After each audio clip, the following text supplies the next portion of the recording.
Welcome back. It is that time. It is time to talk about the Dallas Stars and the season that was had. 2023-2024, in my eyes, was mostly a success. If they'd gone all the way to the final, who knows, but they didn't. And therefore, here we are. 2018-2019 is as far back as I'm going to go looking at their recent history.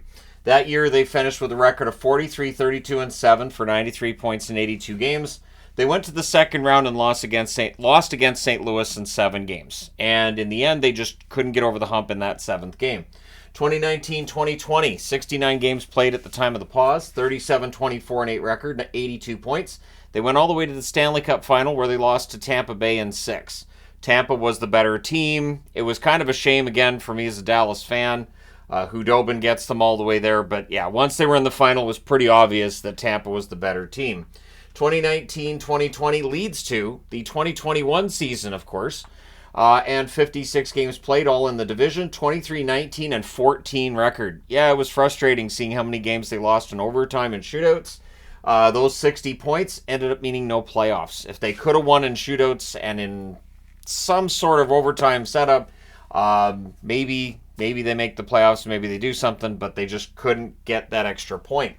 2021-2022, they do return to the playoffs. They finished 46, 30, and 6, 98 points, and they lost in the first round against Calgary in 7 games.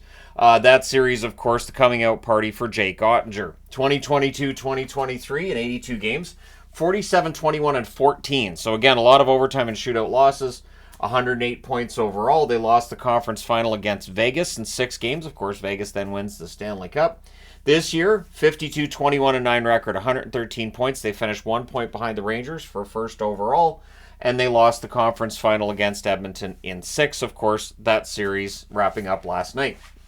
But for Dallas, while it looks like they haven't made a lot of inroads and a lot of steps forward, the reality is this is a team loaded with some pretty good young talent and players coming into their primes.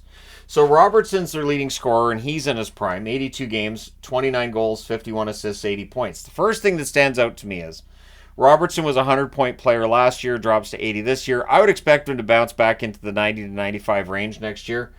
In the playoffs, 6 goals, 10 assists, 16 points in 19 games. At times he looked very good, at others, not as much, right? He had the hat trick in that series against Edmonton and then kind of gets shut down after that.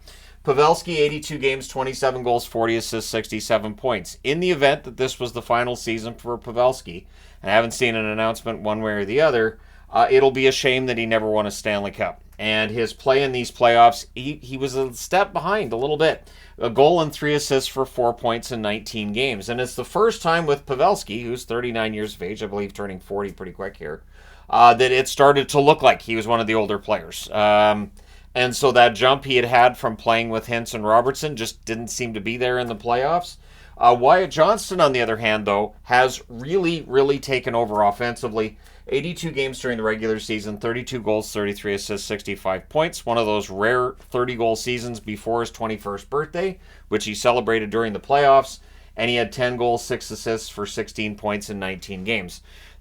Honestly, I think that the future is really bright for Wyatt Johnston. I think he's going to be a star player, 45, 50 goals. Yeah, I can see that. Rope Hintz, 80 games, 30 goals, 35 assists, 65 points. Again, I think Hintz can get up to about a point per game. In the playoffs, he did have his struggles. He also dealt with injury. 15 games, 2 goals, 6 assists, 8 points. He really did help to spark Robertson in that one game where he had the hat trick, and then, again, it just didn't work after that.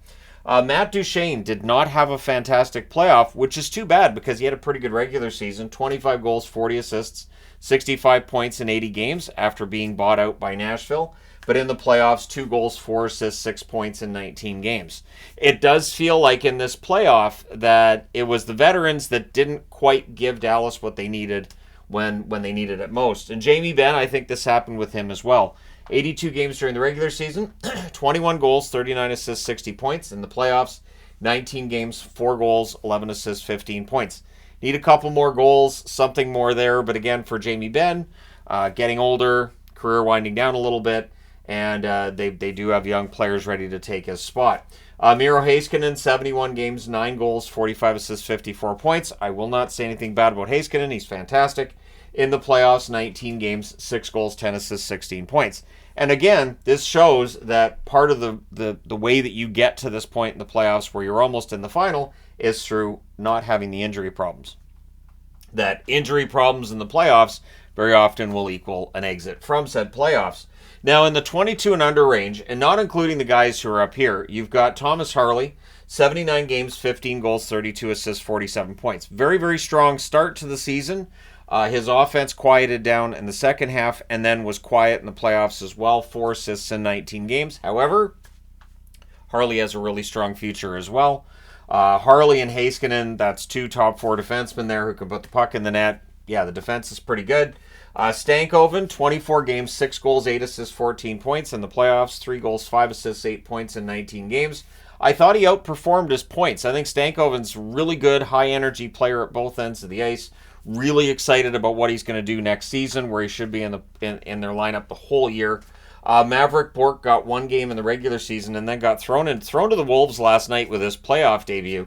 But I think Bourque did all right, and he was an AHL MVP, so we'll see how Bourque performs, likely during a full season with Dallas next year, which is part of how, when you look at Duchesne and Pavelski, you can see that those veterans probably on their way out. You make room for Bourque in the lineup, and you see how things go. Jake Ottinger, 35, 14, and 4 with a .905 save percentage. He was okay during the regular season. He was good at times. He had shaky parts here too, and during the playoffs he had some shaky moments too. But 10 and 9 with a .913 save percentage. I'm not going to say anything bad about Jake Ottinger. Honestly, I thought helped to steal that series against Colorado. He was very good there. He was very good against Vegas when he needed to be as well. And Edmonton just has such a precise and highly accurate attack that, yeah, it's going to hurt your save percentage. Wedgwood is the backup, 16, 7, and 5 with an .899 save percentage. He's an unrestricted free agent this summer. I wouldn't be surprised to see them keep him. I also wouldn't be surprised to see him move on. Now, 3 contracts to keep an eye on this summer. Tyler Seguin, $9.85 million until 2027. I like Seguin, but is he at this point in time worth an almost $10 million cap hit? No. Jamie Benn, $9.5 million cap hit for 1 more year. And then, obviously, we'd look at a price drop for Jamie Benn the following season. Even with the cap going up, I don't see Benn at $9.5 million in his next contract. And then Ryan Suter has 1 more year at $3.65 million. So the issue here is that you're paying Benn and Suter combined about $13 million under the cap. It's kind of tough at this point because Suter had some rough moments during the playoffs. I do think they're going to have to make some changes on the blue line, and that $3.65 million cap hit, it's tough. Now, they're pending unrestricted free agents. The previously mentioned Matt Duchesne and Joe Pavelski. If Pavelski wants to come back, I am sure Jim Nill will sign him to a 1-year deal, and it'll be a team-friendly deal because that's how Pavelski works right now. Craig Smith was good for them in a bottom 6 role. If they decide to move on, I'd understand it. If they decide to bring him back, I would understand that too. Hakanpää did not get into the lineup for them in the playoffs when they needed him. I don't think that's why you lose against Edmonton. I'm not even going to pretend that it is. But when I'm seeing Petrovic out there, and I think Petrovic did a good job, I still am thinking to myself, if they had a full complement of their top 6, who knows? Tanev. I would love to see Tanev stay in Dallas. In the event that Tanev doesn't stay in Dallas, I would really enjoy seeing him come back to Vancouver. Just saying, Tanev's been one of my favorite defensemen for a very long time. And in Dallas, he showed how much heart he has. He will play through injury, and he's quite good at shutting down opposing forwards and pretty good players in the National Hockey League. And Scott Wedgwood, as previously mentioned, decent backup if they decide to keep him, fine. If they decide Matt Murray is going to be the backup, and it's the other Matt Murray, not the Matt Murray that's been on LTIR with Toronto, again, I think that'd be fine. Ottinger's going to play a lion's share of the games either way. The pending restricted free agents, Dellandrea, I think Dellandrea is a good bottom 6 guy. Probably doesn't get a huge raise, probably gets a 2-year deal. Sam Steele is going to be interesting to see if they qualify him. They, of course, picked him up when he became a free agent last summer. We'll see if he becomes a free agent this summer. I thought Steele played well last night, for instance. I think he showed some good speed. I think he's kind of settled into that bottom 6 role. I'd be fine with him coming back. Harley is going to get paid this summer, right?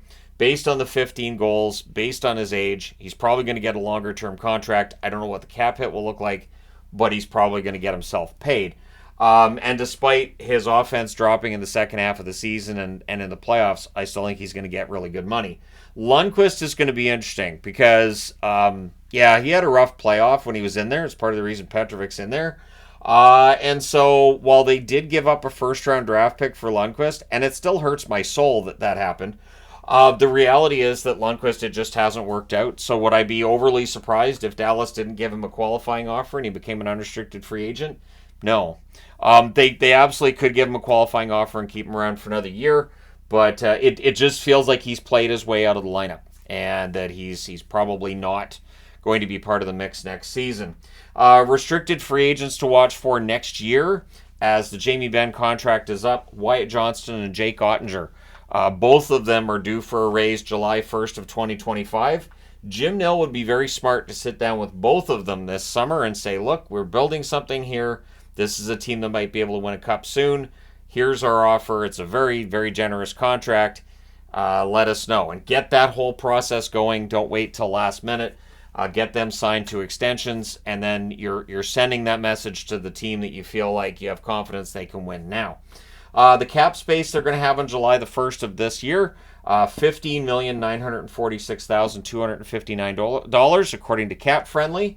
So they have the cap space, and Jim Nill has shown that he's very good at the draft table. He's pretty darn good when it comes to trades, and he's been pretty good with free agent signings. Now, there are, as I mentioned, a couple of contracts here you can point to and kind of scratch your head about, but every GM does have that, where they'll have certain contracts that don't age particularly well, but he's also got a lot of guys signed to pretty good contracts. He's got a good mix in the roster. I have faith in Jim Nill. I've seen people calling out Pete DeBoer. You're not going to win with DeBoer. The reality is that Dallas has got to the conference final in back-to-back years. I think there's a lot here. I don't think that the coaching is why they lost against Edmonton. I think it was just Edmonton being better when they needed to be better. And so, yeah, I think that's a big part of it. I don't put any of that on Pete DeBoer. So for draft picks, they have all their first-round draft picks from 2024 through 2026. I just look at the next 3 years. They do not have their second-round pick this year or next year. They don't have a third-round pick this year. They don't have a fourth-round pick this year, next year, or 2026. So not a busy draft for Dallas, but again, they have a lot of good young players. Totally understand them moving future assets at this point because they're a very good team. The one player to look for who might get his way into the lineup is defenseman Leon Bixel.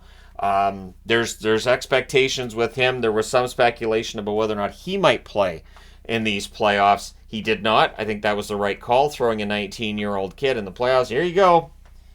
It can work, but for a defenseman and going against McDavid and the Oilers, and probably better to save that and have him debut next year. October games are a little bit easier for a rookie to get acclimated to the NHL with than late May, early June hockey games. The pace, the defense, and just the overall intensity, it can be a little bit much for some of those younger players. But it's an exciting time, I think, for Dallas. I have said throughout the year, of the three teams I root for, this is the one that I feel like could win a Stanley Cup in the coming years. I think they're the closest between Vancouver, Boston, Dallas. I think Dallas is the closest, not just because they get to the conference final this year, but because the roster, it's a good roster, it's a deep roster. They don't have some of the salary restraints that some other teams might have. And Dallas, I think, has a good reputation with players in the league. I don't hear about players not wanting to get traded there or sign there. So things are pretty good. And I do feel like as soon as maybe next year, we could see a Stanley Cup being won by the Dallas Stars. But we'll see. Let me know your thoughts in the comment section below regarding the Dallas Stars and their future. Again, was I upset they got knocked out? Yes. Did that last? No. Because I still believe this team's on the right path. I think this is going to be a very, very interesting offseason for Dallas.